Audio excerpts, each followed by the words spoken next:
So there have been some really popular books that I've seen everywhere, loved by many people, but I've been a little bit skeptical of them. And as time passes, I feel like I hear more about them and I think maybe I could like that actually. So in today's video, I'm gonna be giving them all a chance. As I go through and read these, I'm gonna let you know why I was originally skeptical of them. I know this title is gonna be something like reading books I think I'm gonna hate, but hate is a strong word. If I really thought I was gonna hate them, I definitely wouldn't pick them up, but I think over time, my interest just got more when it comes to these books. Also, I got these on Pango Books, so if I don't like them, I can at least be satisfied with the fact that I didn't pay full price and I got them secondhand. So the first book that I'm gonna be starting with is The Names, and my little history with this book is that I actually found this at the airport early, like 1 week before it was meant to be released. But the thing is, my friend Frederick Backman was also there early, and I was so excited about that, and my focus was just on that book. And the salesman was telling me that his wife read my friend's. She loved it so much, and he was like, if you guys have similar tastes, you should read this one too, because she also loved this book. And for some reason, I was just like, I don't know. I don't think I would be interested in this one. The premise of it sounded kind of intriguing, and I was like, I'm just gonna stick with my friends for now, and like maybe another time I'll get into this one.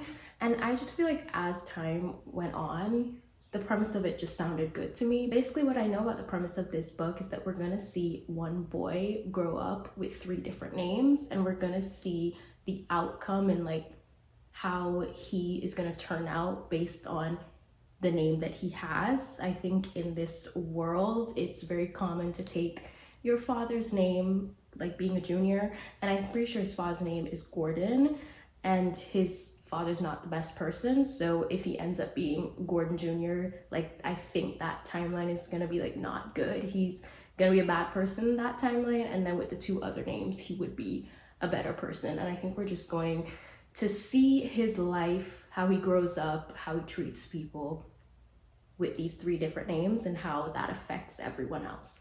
That's what I know about it. As time goes on, that like sounded really interesting to me. Also, I think a lot of people that I have similar book tastes with, they really love this, so I'm definitely giving it a try, hoping for the best. I want to be proven wrong today, so let's see how this one goes.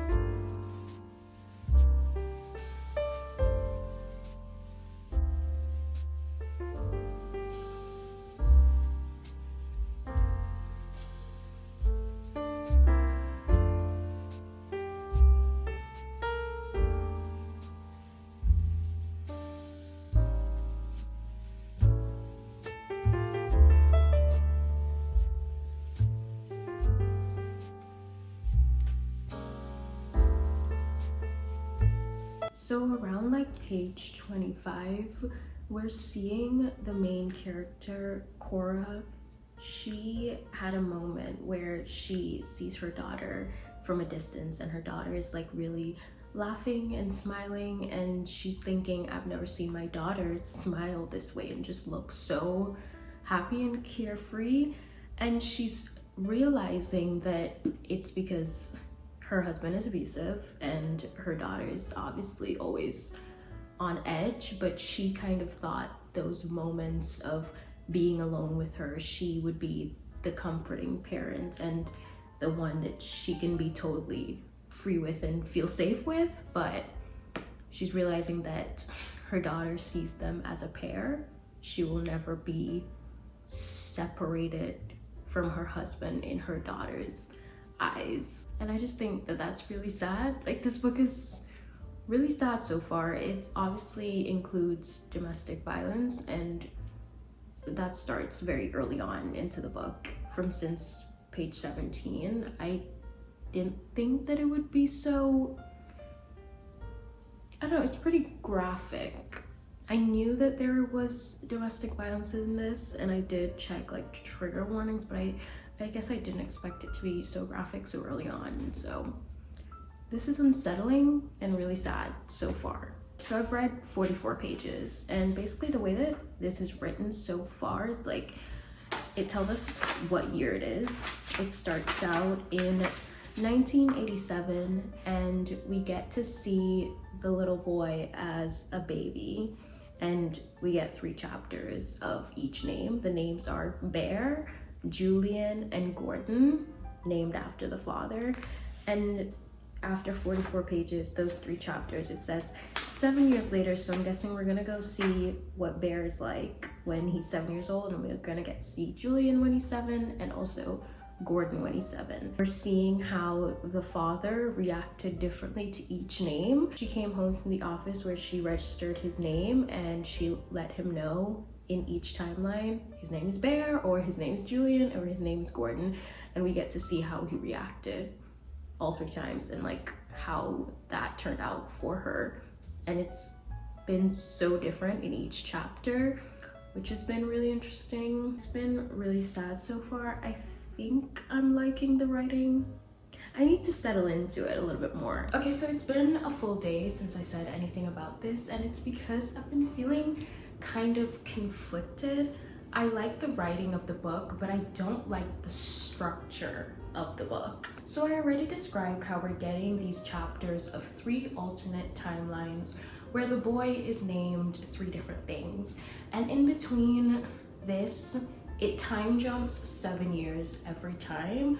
So we would get Bear, Julian, Gordon, then 7-year jump, and it goes back to Bear. And when we get back to Bear and we're kind of picking up where we left off and learning more about Bear in that timeline, it's like I kind of already forgot all of the details of this alternate timeline because I read about Julian and Gordon in between, and I've been mixing up what happens in each thing because obviously there are different outcomes for the mother, there are different outcomes for the sister, there are just different outcomes for everyone involved, and I keep forgetting what happened to each person in each timeline. So that structure is just, it's making the book feel so disconnected, and I just feel so disoriented every time I read it. I'm just like, it's doing a lot. I feel like it's doing too much for me. I honestly feel like you can avoid that if you binge to this book, but that kind of leads me to my next problem. I just don't think it's captivating enough for me to want to binge it, and it's just not holding my attention enough. Personally, I find the Bear timeline really sad, and then I find the Julian timeline to be boring, and the Gordon timeline is just irritating me. So that's a really bad place to be with this book. Bored, irritated, and sad. Also, this book keeps putting me to sleep. I accidentally took a nap in the afternoon while reading it yesterday, and then last night I usually stay up for at least like 2 hours reading before I actually go to sleep. Like I'm in bed reading, and that's when I get most of my reading done.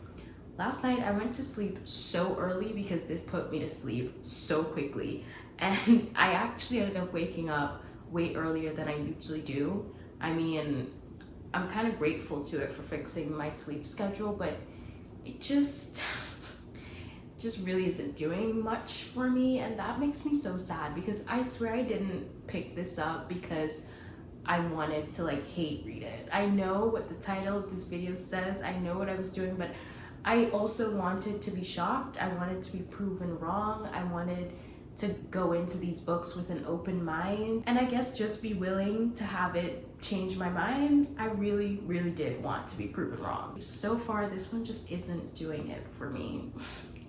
So usually in a reading vlog I would finish one book, give you my final review, and then move on to the next book, but sometimes that's just not how you feel like reading. Sometimes you just gotta jump around with books, and with this, I just feel like it's best for me to read at night before I go to bed, because once again, just put me to bed last night, and I don't know, I need to put it down. But I also feel like I can't DNF it. I don't know why.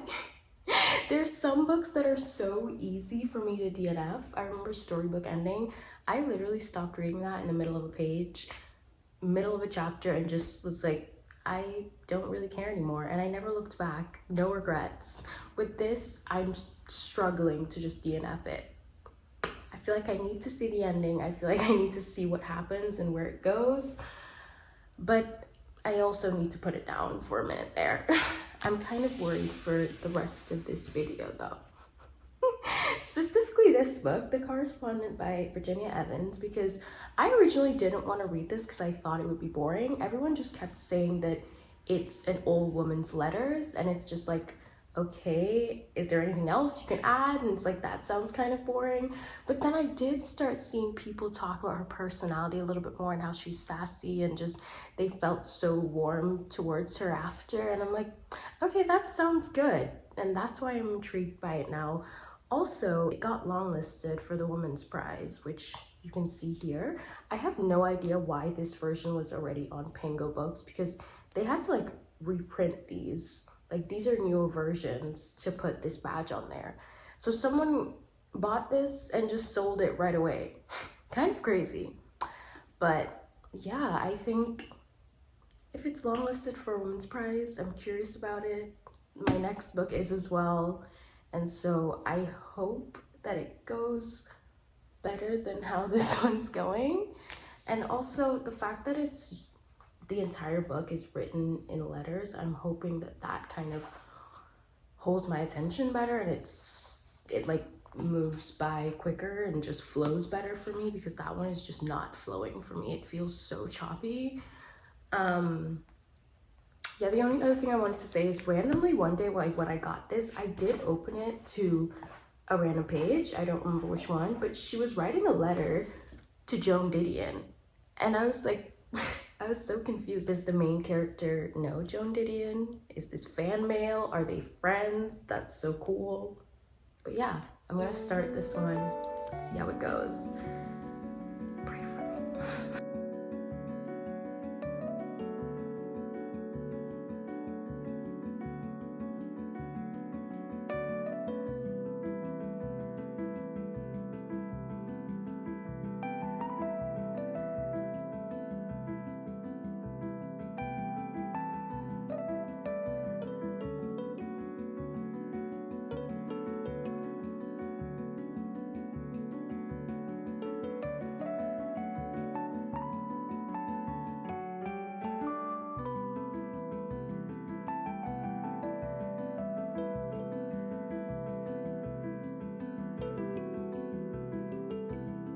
Okay, so I'm liking this a little bit better so far. We're basically just learning about Sybil. Sybil is the main character. We're learning about her life through these letters, through all the letters that she sends to people and she receives back. We've learned about her children. We've learned about one of her work colleagues. That one was specifically so funny to me because there was an article about her and one of her work colleagues, and then she responded to the author of that article. She was like clarifying what their relationship was, and that I can see the sassiness already. That whole one was so funny to me. But yeah, I really enjoy learning about her, and I think she has such a wholesome relationship with people. There's this one little boy that she writes to, and I don't know, I can see why people feel warm about this. I'm feeling that already. I'm glad that this one is going better. I'm just gonna have a yogurt bowl for lunch, and I'll probably go back outside because it's such a good day. Honestly, it's been these kind of days where it starts out being 60 degrees in the morning, and that's why I like had on a hoodie, and then it's like 90 degrees. But for some reason, even though it's 90 degrees, it's not unbearable out there. It's like, feels really good. So I'll probably go back outside and still read some more.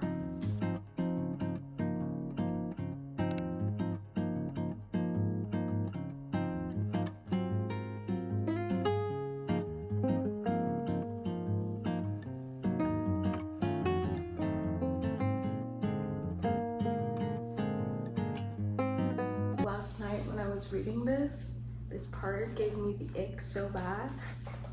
She was emailing a customer service rep that I think she had a phone call with before, and she goes, "You were very helpful on the phone. Typically speaking with customer service agents somewhere over in India is excruciating." She put excruciating in caps. And then in the postscript, she goes, "I found your English to be quite passable, a cut above what you usually hear from foreigners. So crack on wherever it is you are over in the East." And then he responds, first of all, I read that without knowing anything, and I was just like, "Sybil, girl." And then he responds and he says, I do not live in India, and I am not Indian. I've lived in California with my wife and 2 children for 3 years. I moved to the US from Syria when my home was destroyed. I have an advanced degree in engineering, but I work at the moment in customer service for Kindred out of necessity because my degree is not enough to prove me in this country. And I was just like, this whole thing is giving me the ick. Like, that just gave me the worst secondhand embarrassment ever.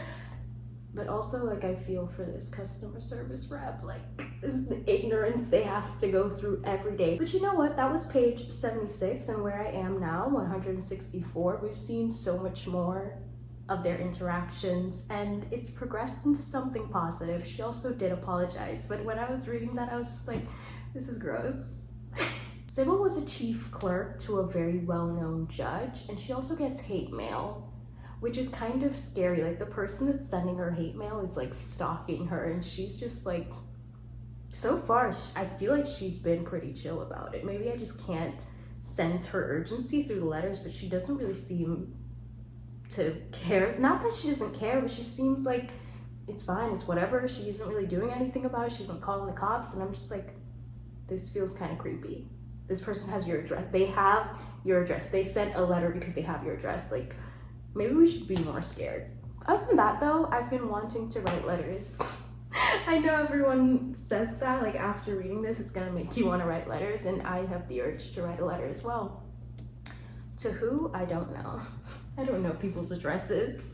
I have their phone numbers, and that's about it. Another part of this book that I find really interesting is that Sybil was adopted, and we're kind of seeing how she processes that in her late 70s. I feel like a lot of media that includes adopted people and like how they're processing that, it's usually children and how they're going through it when they're adolescent, teenagers, or maybe even early 20s when they're trying to find their parents. And I don't know, I feel like a lot of media I've consumed anyway, it's usually about people that are younger, and it's like interesting to see that she is still having such curiosity about this late 70s. I feel like I've never read anything like that. It's a fresh perspective. But other than that, we're just learning about so many of her different relationships through these letters.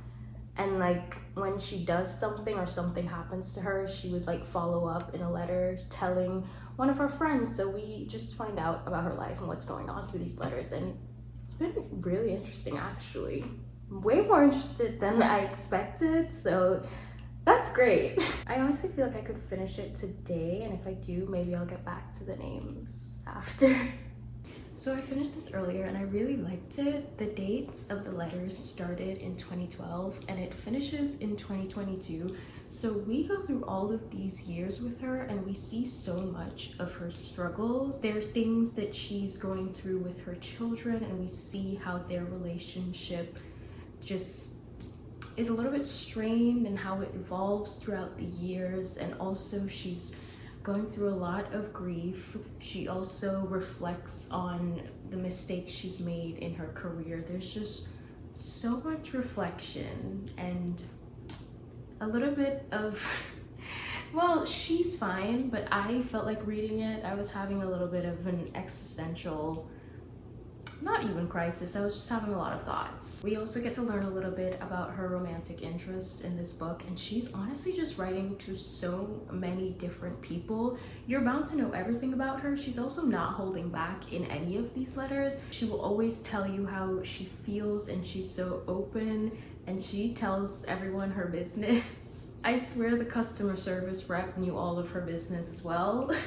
And so we just learn so much about her, and I honestly am shocked at how well she's kept up with these connections through letters and emails.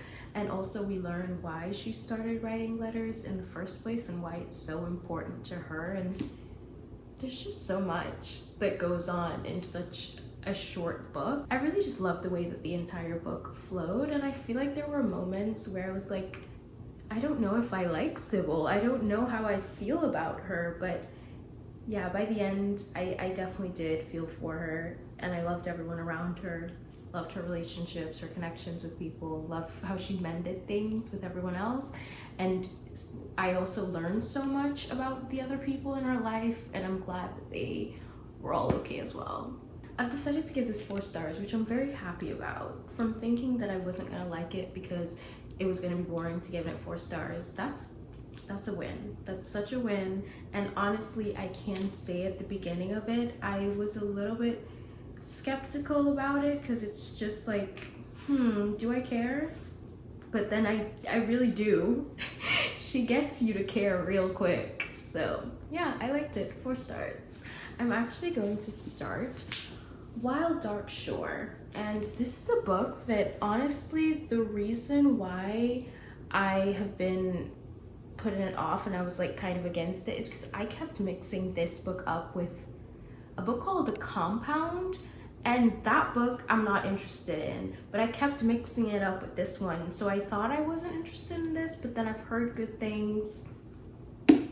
I don't even know. All I know is that this family lives on, I think, a deserted island, and they don't get visitors, but then one day a woman washes up on the shore and she's like, I think she's sick and they have to help her. They nurse her back to health or something. And then I think they're like secrets in the family. The woman is keeping secrets, and I think they all have to figure out like who to trust. Do they trust each other? Do they trust this woman? And then I heard there was a plot twist at the end. That's all I know. I'm hoping it's good. I haven't read anything mysterious in a really, really long time. I think mystery works well with me that way. When I don't read a lot of them, I just never see anything coming. So I hope that's the case here, and I hope I like this one as well. This book also won a lot of awards. This specific award I think is like a Book of the Month award or something, but this was also longlisted for the Women's Prize for Fiction. It didn't make the shortlist. This one did make the shortlist, which I would say deserved. Let's see if this one deserves to be on the long list or the short list. Let's see what I think. I'm gonna start it tonight before I go to bed, and I'll update you tomorrow.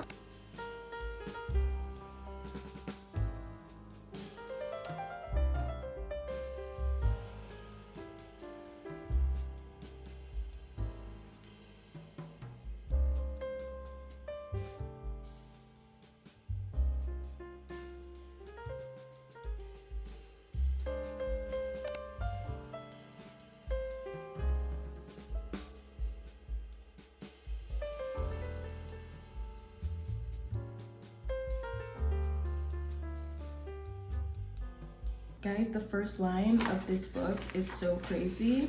It's literally, I have hated my mother for most of my life, but it is her face I see as I drown. That's a lot for a first line. Like, what's going on here? I think I described the description of this book pretty well yesterday. Like, I definitely knew more going into it, and I feel like that's all I can say, because as this book gets going, like, we get some of the first point of views, and after that things start getting revealed immediately, and we just start to get these like puzzle pieces.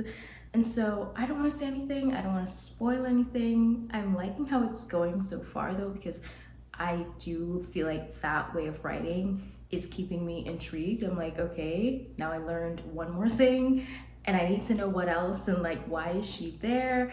But now where I am at 100 pages, I do know why she's there. That's just how the writing was at first. And yeah, we just started to learn more about why she's there, why this family is also there, and why they're keeping secrets. She was also like holding her cards to her chest, and it was so interesting to see them interact with each other. Every time she was just like, I feel like there's something they're not telling me, and they also felt that way as well. Like, she's definitely holding something back. Like, how did she even end up on this isolated island?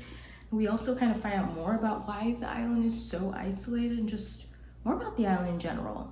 I've learned a lot in 100 pages, and I really like how it's going. It's honestly just really creepy though, which is not exactly a bad thing. It just scares me a little bit. And I kind of have no idea where it's going. I have no guesses. I'm excited to continue it, and yeah, I don't want to say too much, because the less you know, the better when it comes to this. I can't say I'm liking it. I'm about to sit here and just finish up this book because I think I only have like less than 100 pages left, and it took a turn that I did not expect. I was like, your lives are in danger, but okay. I just did not expect the story to go that way. I'm not mad about it. Anyway, I'm gonna sit here and finish it. I feel like we have a lot to learn. Wait, what? Wait, what?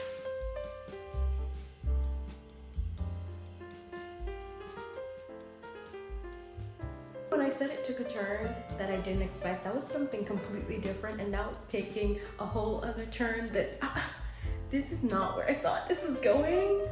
This is such an interesting story on what isolation does to a person. Because I can't tell if the isolation is making everyone crazy or they were crazy before. Like,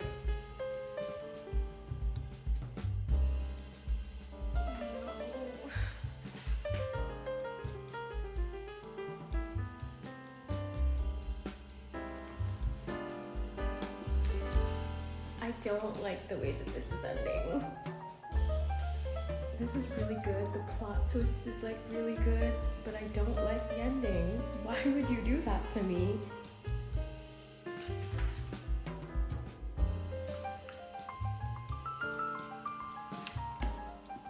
You just saw my reaction to the ending of that book. It was crazy. I know that I say I never know what's coming, I never have guesses, but this was the one time that I actually did try to come up with some guesses because, I don't know, just revealing the little things throughout the book in different chapters made me want to guess, and I had like 3 different scenarios in my head, and none of them were correct.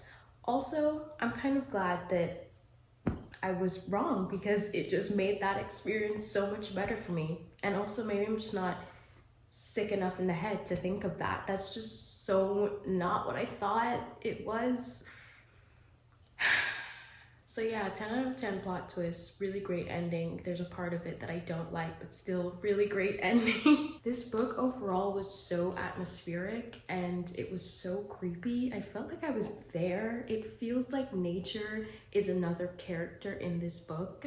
The descriptions of the island were so good, and I don't know, I felt like I was right there with them. So the things that I didn't really love about this book, as I said, we get chapters for everyone. We get chapters for all of the kids and the father, and also the woman that washed up on the shore. And for the 2 adults, the woman and the father, their chapters are in first person, and all of the kids, their chapters are in third person.